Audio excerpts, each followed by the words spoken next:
Well, hey ladies. Um, I know this video is a long time coming.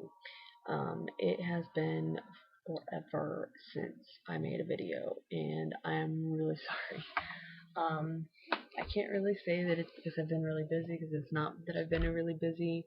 It's just I've been way more preoccupied with just everything going on, work and whatever else, and I was having crazy hours here at work at first, and I'm just now starting to get like a regular schedule where I'm usually here at night, which right now it is 6 minutes after midnight. So yeah, that's where I'm at. That's the background that you see behind me that you all have never seen. It's work. Um, but can't say that nothing's been going on because a lot has been going on. I've changed a lot of my vitamins, everything else. I tried the Fertabella for 2 months and ran out. Decided I didn't want to go ahead and do all 4 months at this time, just mainly because financially it just wasn't feasible at this moment. Um, but so I went ahead and let the Fertabella go for the time being. Um, but while I was on it, I did notice a shift in my cycles. Um, my cycles had came both months while I was on it at exactly 29 days, and temps had more or less evened out for the most part, as much as they could, considering I was on a swing shift, where I would work 2 nights a week on second shift, 2 nights a week on third shift, and then I'd have a first day shift. So, I mean, obviously my sleep was all over the place. I had no consistent sleep pattern at all. Um, so it made it really hard for temping and using my ABQ.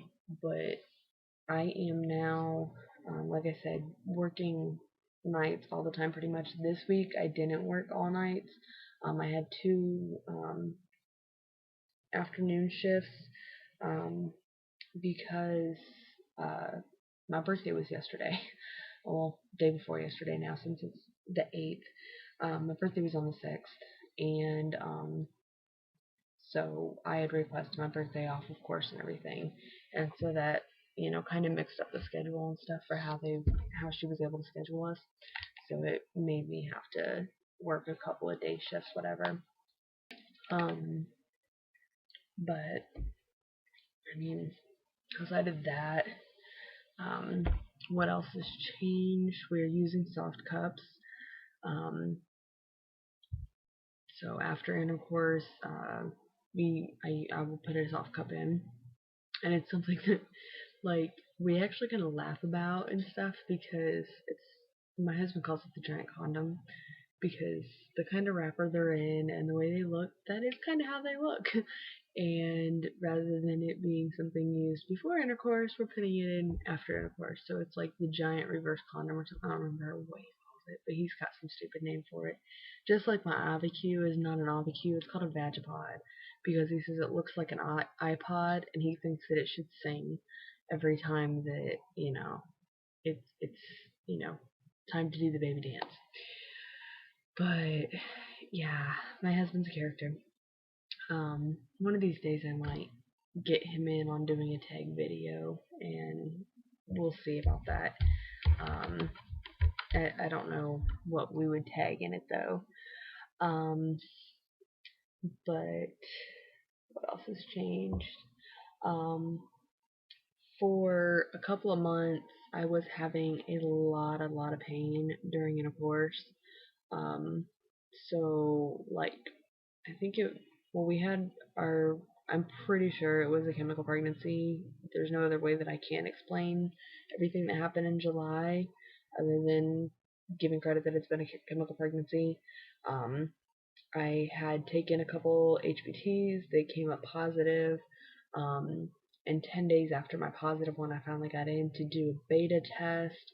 And by the time the beta test came back, she said that it was too low to count as pregnant, but she said that she could tell that it had been elevated and that it was probably coming down. So, I mean, pretty much all signs point to that I had a chemical pregnancy.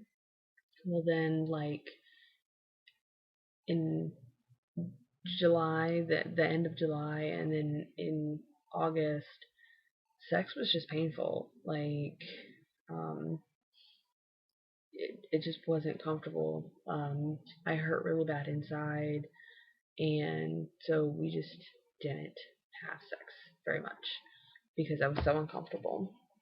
And in the mix of talking to other TTCers on my Facebook, I found out that, one thing that could cause the painful sex and the problems that I was having with my menstrual cycle, which I've never been a heavy flow. Like, I, even when I was younger, I started my period when I was 12, and even when I was younger, like, I might spot the day before I actually start, and then the day I start would be like a heavy flow, and then the next day would be like medium flow, and the next day would be light, and then on the fourth day I would like be spotting and done.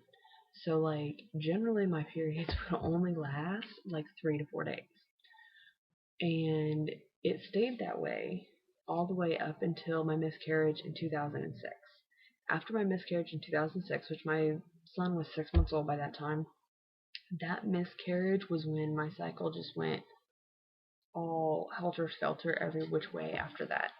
Um, After that miscarriage, I had ended up bleeding for, I want to say, almost 20 days. And then after I quit bleeding, I went maybe 10 or 13 days, and then I started bleeding again. And it was just crazy, painful, and up and down, and like ever since then it's just been screwed up. I got to the point where I was pretty much back on a regular cycle and stuff after about 3 months was when I could pretty much like expect my cycle anywhere between like cycle day 28 probably like cycle day 32, 33, something like that, to the point where when I got my AVQ and started really charting all this stuff out and everything, I was averaging cycles from like 35 to 40 days. On the low end, it would still stay in like the lower 30s, like 31, 32.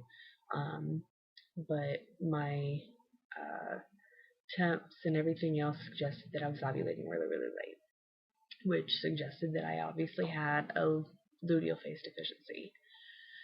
So then, going on with that, I had ended up posting a question asking if, my heavy flows and the amount of clotting that I was having, because I've just been clotting a lot, which I know that's TMI, I'm sorry, but like, I mean, just bad clots.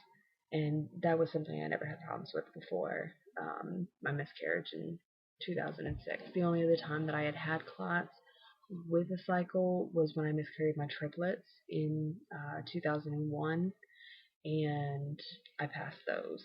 That's the only time that I could say that I've had clots and stuff. Um, so I had asked, if that was something that I should bring up to my doctor when I went to go see a doctor, or if it was just something that I should count as normal since I was getting older. And one of the fellow TTC people suggested that fibroids could be a cause of those issues. So I started looking into fibroids and everything else, and started realizing that yes, there were several other symptoms associated with fibroids that I was actually experiencing, such as the painful sex, um, as well as frequent urination and um, back pain, lower abdomen pain, heavy cramping, things like that. And a lot of the stuff said that most of the time, if you see a doctor about it, they want to do like hysterectomies. And I'm just like, obviously, if I'm trying to have children, I'm not trying to have all my parts taken out. So, like, I went in looking further, and one of the first treatments that doctors will sometimes do is high doses of vitamin D. So I decided to go ahead and get me some vitamin D3, which is 500 UIs, or IUs. I don't know. UIs or IUs, one of the two. I don't remember how that is. But I went out and get those, and I take 2 a day of those, and I've been on them for 2 cycles now. I started them early part of August. I think my cycle that I started in August, I probably started taking the vitamin D3 on about cycle day 3, somewhere between 3 and 5. And what I have noticed with it, my cycle that I started now came 29 days. So it, kind of helped fix that cycle and make it come when it was supposed to. And I also, with this cycle that I'm on now, when it started, I had no clotting, no extreme heavy bleeding. I had some really, really heavy cramps on day 1. That night when I came to work, like, I was like half doubling over because some of the cramping was so intense. And something that was completely different for me was the cramps were coming in my back. The only time I've had cramps in my back like that was with my son, probably about 3 or 4 days before I went into full labor with him.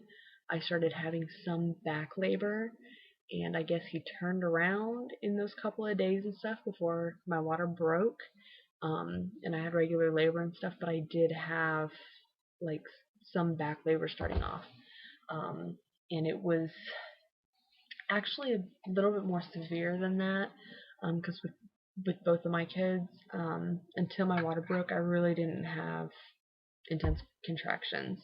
But the second my son's water broke, oh yeah, it was undeniable that I was in labor. But anyway,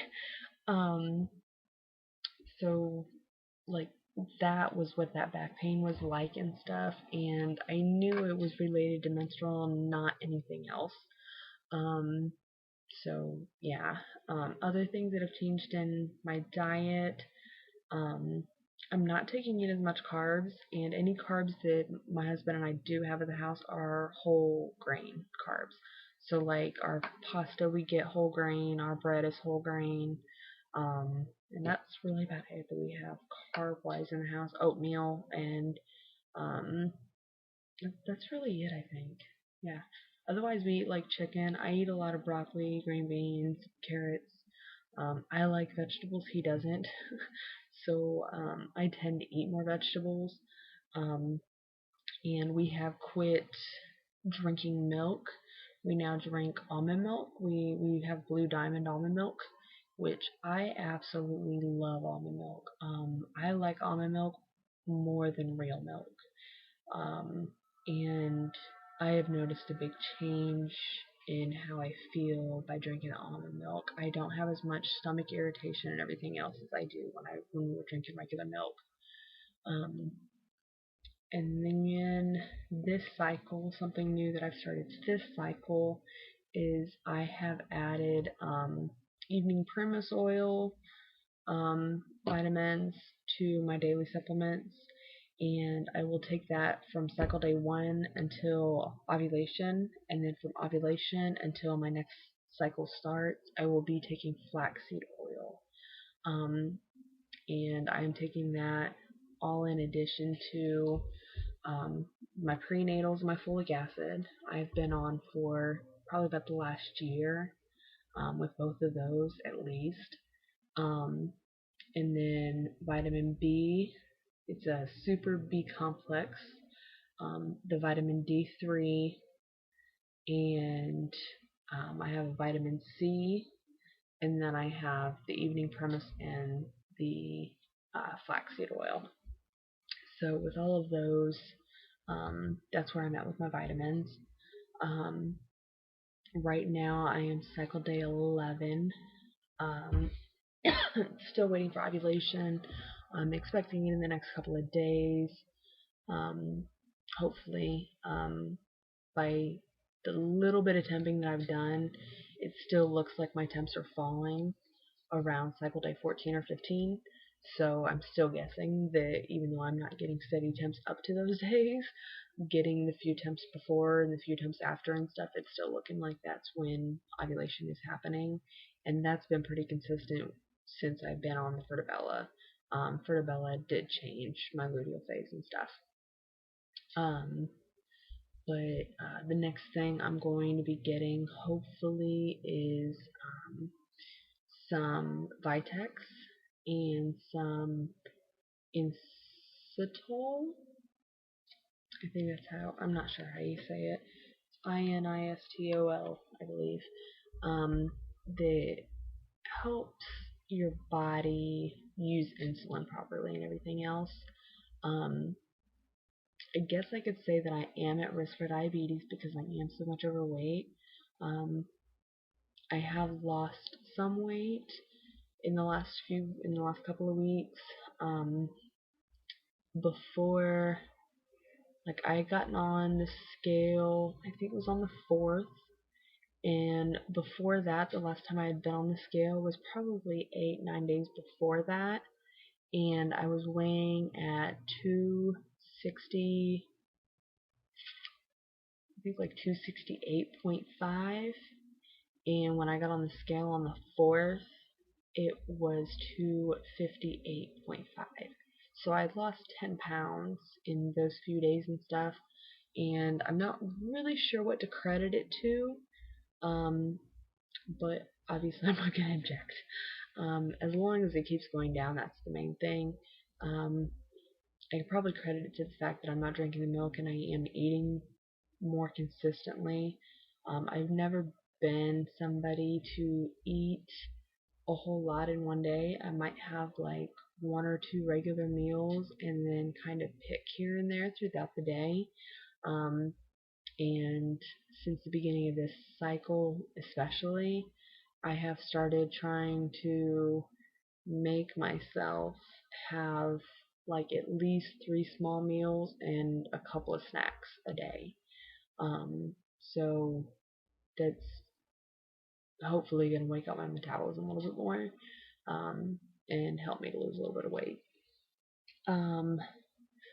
But there's really not anything else going on now besides that.